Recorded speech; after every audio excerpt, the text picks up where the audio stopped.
Дорогой Александр Глебович, получил ваше письмо, неожиданное и приятное. Сначала, честно говоря, удивился формату, потому что, в общем, мы с вами можем и поговорить и лично. Потом подумал, что он действительно очень интересный формат. Работая как публицисты, мы пытаемся так отточить мысль, чтобы она звучала предельно ясно, четко. Как вы говорите, я пишу по принципу Пенелопы. Завязываю, развязываю. И в этом случае наш читатель не видит всего пространства фактов, он не видит всего, о чем мы думаем, когда мы пытаемся отточить мысль. И чему я у вас учусь, потому что вы делаете это лучше всех, на мой взгляд. Да, и такая пришла мне рецензия на книгу, которую я не читал, но вы меня заинтриговали. Я стал раздумывать, по каким причинам вам могла не понравиться эта работа уже более чем 80-летнего Пенфилда. И у меня есть два варианта, почему это может быть. Может быть, я ошибаюсь, вы меня поправите. Один вариант связан с банальными ошибками, свойственными нашему желанию. Или сделать какое-то неоправданное обобщение, или предложить какую-то оригинальную идею, которая вряд ли может подтвердиться. Но в случае Пенфилда, 80 с лишним лет, он ее написал, она была опубликована в 1975 году, за год до смерти. Это, скорее всего, обобщение. Но в этом смысле Пенфилд не одинок, и наш самый любимый Иван Петрович тоже грешил тем же самым. У меня здесь павловские среды, такие же замечательные, как и невзоровские среды на эхе Москвы. Хотя здесь, с точки зрения психиатра, есть много вещей, которые, в общем, вызовут обоснованные сомнения. Я уж не говорю про две его такие работы, которые, я не знаю, входил ли «Рефлекс цели» в полное собрание сочинений. Но «Рефлекс свободы» точно не входил в четырехтомник павловский. Что такое рефлекс свободы? Да, это же, в общем, достаточно странная идея. Если с рефлексом цели это все-таки была блестящая интуиция, которую потом Петр Кузьмич Анохин развил, и, собственно говоря, Павлов, видимо, про это и говорил, и Анохин ссылается именно на эту работу, то относительно рефлекса свободы, наверное, Иван Петрович все-таки дал маху.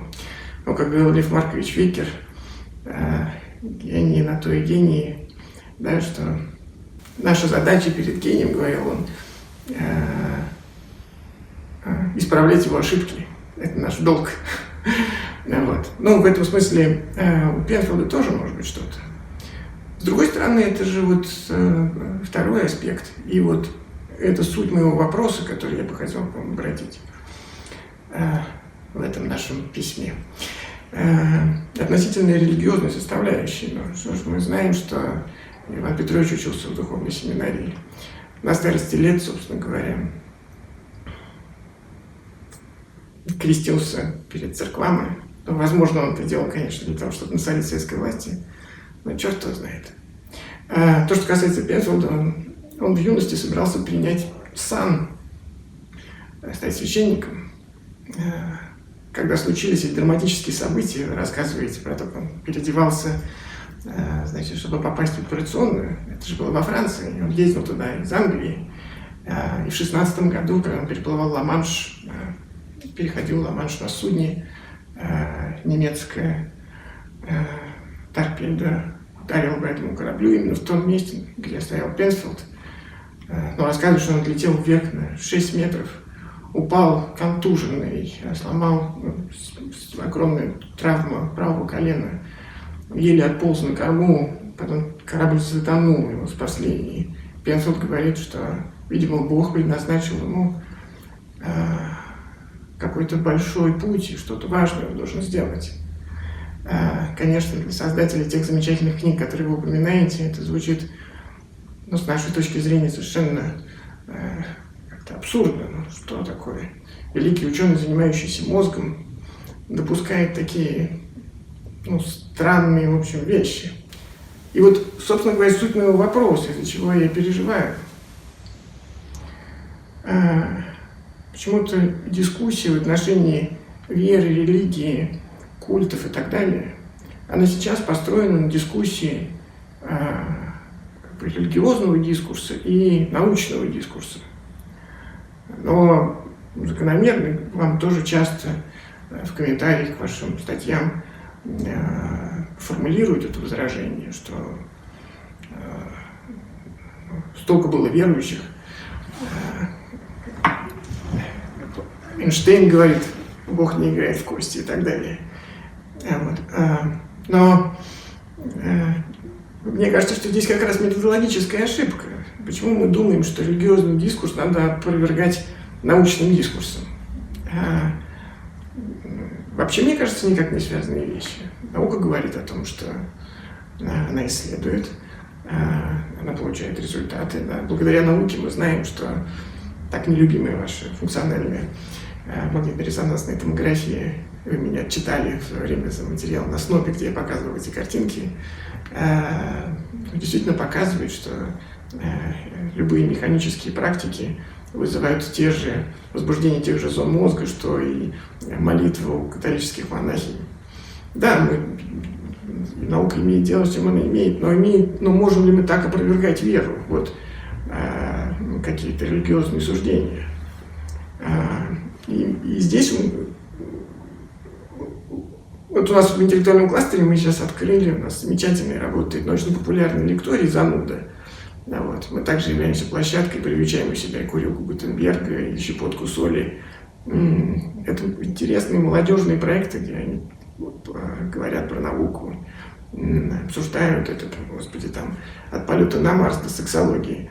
Это все чудно, дивно, да, вот. Но многие считают, что это способ бороться с мракобесием.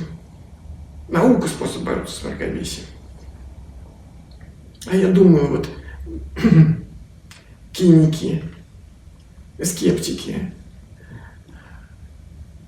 это, я не знаю, 2500 лет назад, да. Ведь у этих людей не было ни представления о космических дырах, ни о геноме, ни о всемирном тяготении, вообще ни о чем не было представлений. Но они совершенно сформировали замечательное мировоззрение нерелигиозного толка. Демократические Афины казнили Сократа за атеизм. Да? Обвинение Сократа было в том, что он не уважает, отрицает богов и придумывает какого-то своего бога. Да? Сократ действительно говорил о неком даймонде, неком демоне, который в нем есть. И если мы посмотрим современные исследования когнитивных психологов по изучению дефолт-системы мозга, совершенно понятно, да, что если мы возьмем Маркуса Рейчела и Ричарда Нисбета, что Сократ говорил просто о том, как работает его мышление, потому что он действительно в некотором смысле работает, так сказать, предсознательно. И Сократ рассказывает об этом совершенно открыто, да, вот, и отрицает богов. Вот за это казнят. Но 2500 лет назад и никакой науки, но при этом атеистическое мышление. Вот я понимаю, что наука, конечно, это такой, так сказать, мощный удар. Тот же Пенфилд, тот же Павлов дали, так сказать, со всей мощи по этому всему делу, какому-то мракобесию и прочему. Но сама эта постановка вопроса, она, мне кажется, вот неправильно. Почему мы представляем науку религиозному дискурсу? Есть обращение, собственно, к религиозному дискурсу. Да? Мы можем спросить его, на каких основаниях он зиждется. Да? Становится понятно, что, с одной стороны, это некие нейрофизиологические процессы, которые называются религиозным чувством. И мы, собственно говоря, это видим уже на ФМРТ у католических монахинь. А с другой стороны, это как в Гёделевской теореме о неполноте, да, некий ключевой тезис внутри конструкции, который никаким образом не может быть доказан внутри системы. Да, вот. Она в этом смысле является целостной, но не научной, не оправданной. Да? Ну, что на что может ссылаться верующий человек? На свои религиозные чувства, на религиозные тексты, которые написаны другим человеком под действием таких же религиозных чувств, которые являются нервными центрами, возбужденными соответствующим образом, как у католических монахинь, буддийских монахов, и контрольные группы, которые просто произносят какую-то абсолютную ерунду, механически повторяя одни и те же фразы. Мы видим, что в мозге активизируются одни и те же зоны. Иными словами, имеет ли смысл противопоставлять, как сказать, научный дискурс религиозному дискурсу? Мы таким образом, Павлов с его семинарией и этим, крестным знамением, Пенфилд, который думает о своем предназначении, возможно, пишет на старости лет какие-то а-ля религиозные книжки. Зачем мы это делаем? Мне кажется, что мы здесь попадаем под удар. Нужно, мне кажется, думать что это проблема мышления, а не знания. Да? У античных мудрецов не было этого знания. Но у них было мышление, и оно позволило им увидеть ошибку внутри.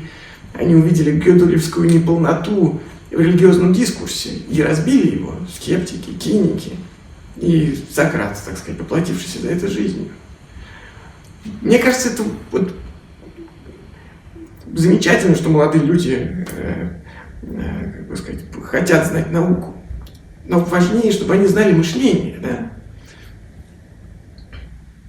Это у моего любимого философа Wittgensteina есть знаменитая фраза, это 7-й пункт его логико-философского трактата: о чем не может быть сказано, о том следует молчать. На самом деле фраза ошибочная. И, как говорил Лев Маркович, наша задача исправлять ошибки гениев, наш долг перед ним. Да? Потому что мы не можем, например, назвать цвет собственной кожи, у нас нет для этого слова. Замечательную книжку, собственно говоря, сейчас как раз читаю, Марка Чингизи. Совершенно блистательный дядька, с удивительным чувством юмора и рассуждениями. И он показывает, как все устройство, так сказать, количество этих наших колбочек и их соотношение по длинным волнам ориентировано только на то, чтобы определять цвет кожи, но нет слова для цвета кожи. Мы не можем сказать, телесный цвет — это же не цвет. Количество оттенков кожи, которые мы определяем, невероятно велико, но у нас нет для них названий. Румянец, там вот это все чушь какая-то, невозможно. А сколько эмоций передается просто через цвет кожи, реагирующий на все эти наши эмоциональные реакции, проявляющиеся вегетативными такими штуками. Да. Мы не можем про это говорить, но об этом нельзя молчать. Но, поправляя Wittgensteina, я бы говорил о том, что о том, о чем мы не можем думать, нам не следует думать. Это не противопоставление религиозного дискурса научному, это противопоставление религиозного дискурсу мышления как такового. Мы не можем мыслить ничего религиозного, потому что у нас нет достаточного основания для того, чтобы об этом мыслить. Это гёделевская неполнота. Нету этого базового пункта, который позволит начать мышление. Да? Мы можем формировать представление, но думать про это нельзя. Мы можем много про это говорить, но думать про это нельзя. И мне кажется, что это какая-то более правдивая вещь. И тогда, допускали какие-то оплошности и Павлов, и Пенфилд. Но как они думали? Про то, о чем они думали. А думали-то они не про культурно-историческую матрицу, в которой они оказались. Они оказались... Пенфилд родился в религиозной семье, Павлов родился в религиозной семье. Ну да, существуют мифы, господи, каких только их нету. Усваивают культурные стереотипы. Почему мы считаем, что это вообще вопрос мышления, или это нужно опровергать наукой? Наука идет своим путем. Но чтобы пролить луч света на мракобесие, нужен не научный факт. Нужна интенсивность и строгость мысли. Вот, не знаю, согласитесь вы со мной, или все-таки мы, здесь с вами разойдемся. Мне бы хотелось, чтобы вы подсказали, потому что ваше видение строгости мышления и того, что вы делаете, именно это восхищает, а не просто знание научных фактов. Вот. Такой получился ответ, сумбурный, как, собственно говоря, положено для писем. Когда мы пишем, мы же можем поправить на компьютере. А сейчас просто мысль. Она такая сложная, это пространство мысли, она нелинейна. Вот. И небольшой постскриптум. Вы вспомнили сестру Пенфилда. У Пенфилда, конечно, было большое кладбище. Операция с сестрой была драматическим событием в его жизни. И было 43 года уже. Припадки начались у нее еще в юности. Опухоль, которая была причиной этих припадков, оказалась огромной. Пенфилд открыл ее, почти вся правая лобная доля была поражена. В процессе операции он удалил почти 8-ю часть мозга. Действительно, в последний момент он увидел, что небольшой отросток остается, уходит вглубь мозга. Понятно, что оставляя такую часть опухоли, мы, собственно говоря, оставляем всю опухоль, потому что она вернется, разрастется. Да, и это Пенфилду принадлежит, это замечательное высказывание. Лучше никакого мозга, чем плохой, который можно читать в прямом и переносном смысле, да. И он понял, что он должен удалять этот корешок опухоли. Он захватил лассо, дернул. Хотя ассистент предупреждал его, может быть, не надо, может быть, не надо. Он дернул. И порвался сосуд какой-то, и чудовищное кровотечение. Вся рана моментально наполнилась кровью. Представляю, ужас, конечно, это. Трижды кровь переливали, прежде чем смогли восстановить давление и вернуть Рут к жизни. Да. Он подарил ей чуть больше года счастливой жизни после этого. Она вернулась домой, писала ему письма о том, что она снова чувствует себя сексуальной, снова чувствует себя молодой и даже танцевала. Через полгода он приехал к ней навестить ее. Они практически не общались до этого. И он увидел лобную больную, как мы понимаем, удаление правой доли и рост, собственно говоря, опухоли в левую лобную долю. Вот, делать человека лобным больным. Она хотела его встретить и приготовить ему ужин. Она целый день собиралась и не могла ничего сделать, потому что она не могла составить план действий. И он пришел на кухню и стал давать ей указания. И под указаниями она справилась и сделала ему ужин. Вот. Опухоль разрасталась в левое полушарие, в левую же долю лобную. Через год с небольшим уже глаза снова вылез. Там все это, конечно, было драматично. Начались снова приступы, которые прекратились после операции, которую провел Пенфилд. Вот. И Пенфилд не решился ее оперировать. Ее оперировали в Бостоне. Оперировал ее Кушинг, друг Пенфилда. Ну, собственно говоря, по скриптам я просто хотел похвастаться и показать. Это автограф Кушинга, Эрвин Кушинг, доктор медицинских наук, Бостон, медицинский документ 1932 года. Рут умерла в 1931. Собственно говоря, бумажка была подписана Кушингом через год после того, как он провел операцию, пытаясь спасти сестру Пенфилда. Не смог. Ну, такая небольшая историческая справка и мое хвастовство автографами. Спасибо большое за письмо, спасибо большое, что меня послушали. Ну, надеюсь, наш диалог продолжится.